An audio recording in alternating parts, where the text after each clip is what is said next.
I'm really honored to be asked to speak to you today. The first time I attended ELF was in 2006 in Hungary, and that was in the Apologetics Foundation, or I think it was only about Apologetics Network at that time, and I felt so out of place.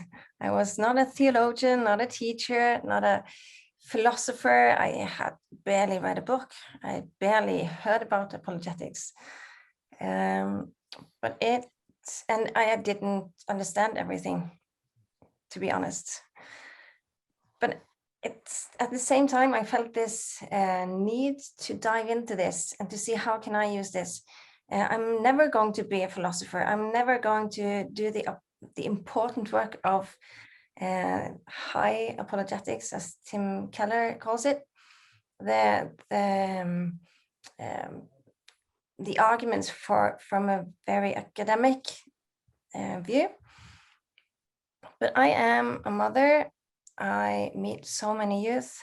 I need to be able to articulate answers to their questions in a way that they will understand. You don't have to spend a lot of time in statistics to know how important that is. So that's what has motivated me. Earlier this week, you heard Lars Dale speak on Act 17. Lars is my colleague, or actually he is my boss. And I believe he said something on how Paul used what he saw in the culture to build a bridge for the gospel, searching for points of contact and points of tension. Is it still important to quote the poets? How do we do that today? We're going to see if we can point to a few tools.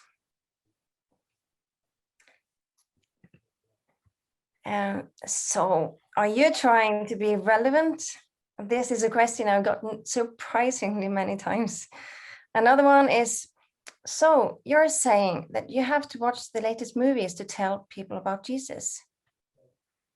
Maybe the question isn't always put just like that, but often with a suspicious tone, implying that I am looking for either one, to watch TV and never say no to anything, or two, watering down the gospel by talking more about the latest TV show and of repentance and salvation, or three, looking for Jesus figures in every story found on a screen, or all of them. And yes, unfortunately, sometimes I do all of these. But at the same time, no, working with the stories told in our culture is not about selling the gospel cheap or being relevant in the sense of being fun and relatable and enjoying. It's wisely balancing between adapting and withdrawing as Christians. In the words of Daniel Strange, which has written one of the best books in this area, culture is the stories we tell that express meaning about the world. And culture is, of course, more than screens and books and music, but we are going to narrow the focus in this session. And popular culture expresses meaning with a language that goes straight to the heart. We need to listen and see if these stories are trustworthy. We need to be aware of our own spectacles we see the world through. And we need to quote the poets like Paul. And maybe we can also learn something from popular culture, how we can use the same language to present a better story. We do not need to spend a lot of time reflecting on the ratio between screen time and Bible study time for the regular tween or teen or adult for that sake. The Bono Group has done several surveys on this, and in the report Digital Babylon, they suggest that the ratio for tweens is about 1 to 20. I meet a lot of parents, teachers, pastors, youth workers who are concerned about the stories young people are connecting to. There's hardly no need for a call to be more worried. But it seems that many have been missing tools for meeting these stories and the underlying values. And at the same time, when I'm saying not being worried, I will also say that sometimes we need to call people to be more focused on what they are actually seeing and not just watching it as entertainment. Walt Mueller is founder of Center for Parent and Youth Understanding. He gave me this picture of the screen as a pulpit when he said, there is a cultural narrative that is catechizing our kids. The classical definition of catechesis is to instruct orally. Traditionally, catechesis in the Christian faith took place in the home and the church, with adults asking students a series of questions about the faith, to which they would memorize and recite answers. Regularity and repetition were employed to make the instruction effective. Today, they are being catechized through regularity and repetition into a series of cultural beliefs that results in behaviors. Now, the picture might not be just as black and white, because parents and significant other role models, schools, are also important in worldview formation.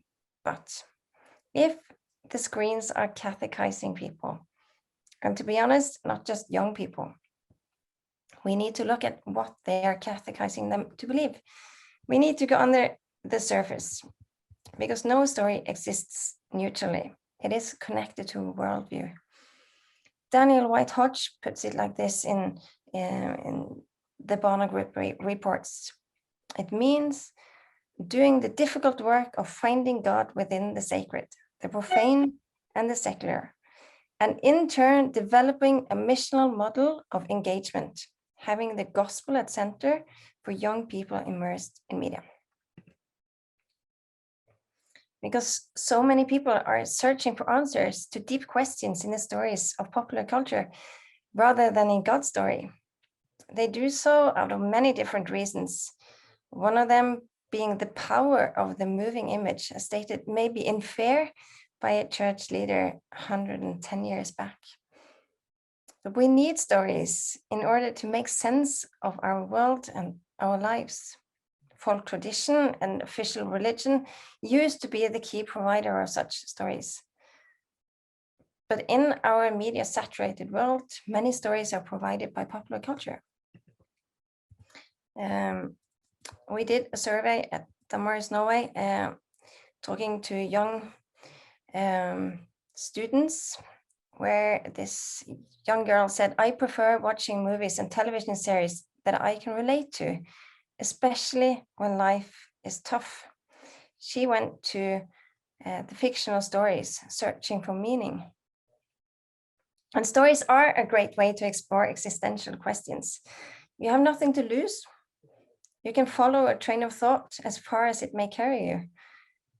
These stories are vital in worldview formation. And tweens have often made lifelong decisions on faith before they are 12 years old. Do we have a choice in relating to the input they are getting? So what is cultural apologetics, and how does it differ from what we might call traditional apologetics? You might say that the term in itself is rather new, even if apologetics always have had to connect to the culture. Ken Myers offers this definition of cultural apologetics. Traditional apologetics is concerned with making arguments to defend Christian truth claims, and has often addressed challenges to Christian belief coming from philosophical and other more intellectual sources.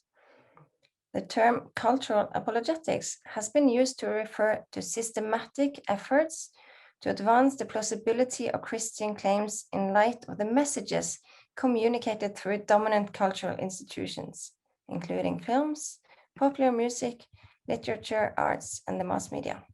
That was a long section.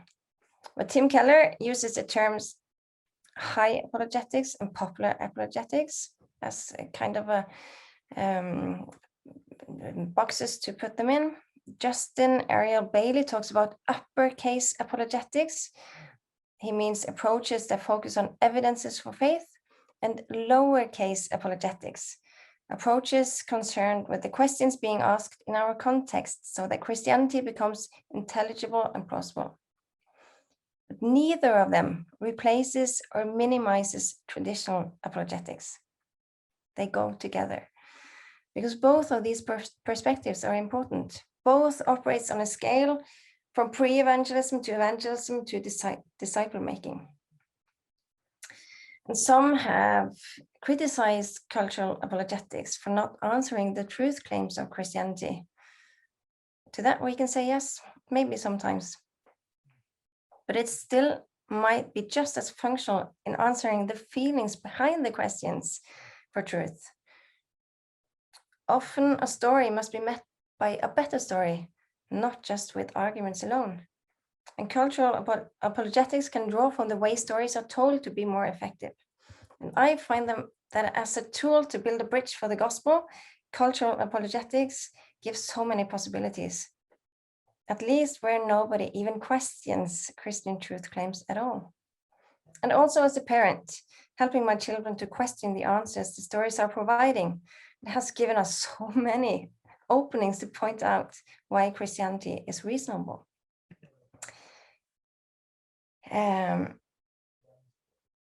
Entertainment and popular culture is both reflecting the society and driving it.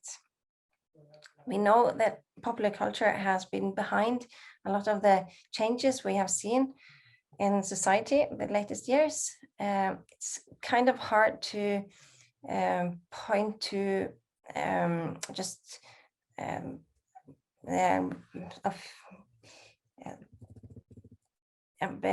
we have some research, but they are so different. So it's hard to say that these are the questions and these are the answers. This is the way they work. We have quite a lot of research how popular culture are driving the changes in society. One example is support for same-sex marriage.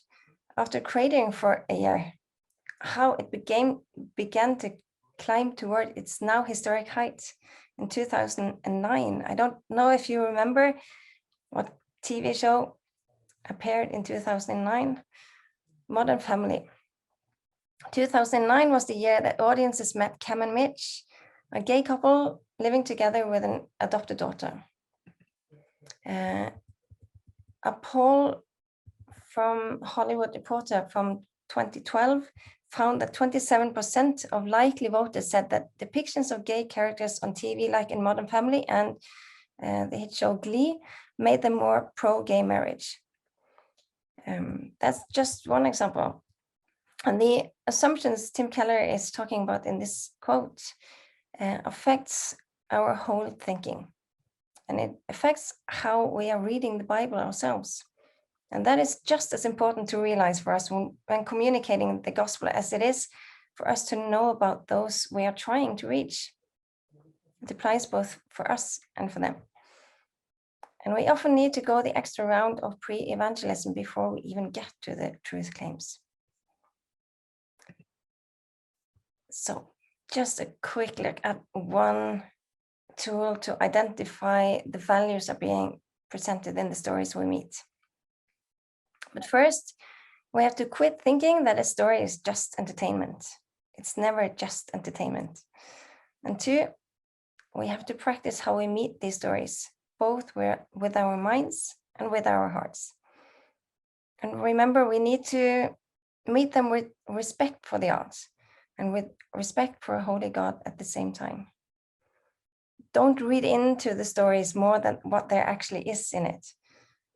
Learn to read the context of the story. Remember that all art is reflecting that we are created in God's image, but also reflecting the fall. So no, we don't need to know every story. That would put us in danger of resembling Demas, who was so eager to get to know the world that he forgot to protect his art. But this model has been of great help to me. In this slide, I'm referring to the movie Soul, but you can easily adapt it to lyrics and TV shows and TikTok stories and so on. Because when we meet a story, we often want to jump straight to assessing it ethically or from a theological point of view. But hold on, let's back up. Our emotions will often lead us into a decision on how we rate a story. Our feelings are easily manipulated, which the creators spend years and big budgets on using. The feelings that are raised in us when relating to a story will have an effect on how we evaluate what is going on, both ethically and theologically. If we feel empathy with a character, it is harder to have a distance to the choices being made. I don't know if you remember the movie Me Before You. A strong example. First, it's based on a book, but do not have the frame to take all the reflections from the book into the movie. So the decisions that are made in the movie comes from no base. The difficult question of euthanasia is done, at least to some extent, it's given more time in the book. And second, the beautiful, expressive Emilia Clarke that can depict a heartbreak with just her eyebrows, and Sam Claflin playing a quadriplegic, which looks like an athlete just landed in a wheelchair a week ago. Soft music, beautiful landscape. It changed the arguments on euthanasia among the non-experts and those having an opinion without being near such situation themselves. Jojo Moyes, the writer of the book, said in defense of the movie that this is not by any means sending out a message. It's just about one character. It's nothing more than that. If you want to, I can add some research when you get the PDF afterwards. Let's just plow through these before the questions. Because aesthetics leads the emotions. Music, lights, colors, angles, all of them uses our longings for resolution, for hope, for reconciliation. And these two first levels, I think as Christians, we often skip them. But they are important when listening to the underlying values and answers, because these two levels are making apologetic arguments for the underlying values and worldviews and defines if we are going to trust them. Then we can go on to looking into the ethical level. What is being considered good and true? What is meaning? What are the solutions, and so on. And this thinking in levels has made the whole concept of worldviews more accessible for me, because existentialism, naturalism, postmodernism, it went from theory to be connected to people and stories I felt I knew. And it's only at the fifth level we hold these views against the Christian faith and are looking for points of contact and points of tension.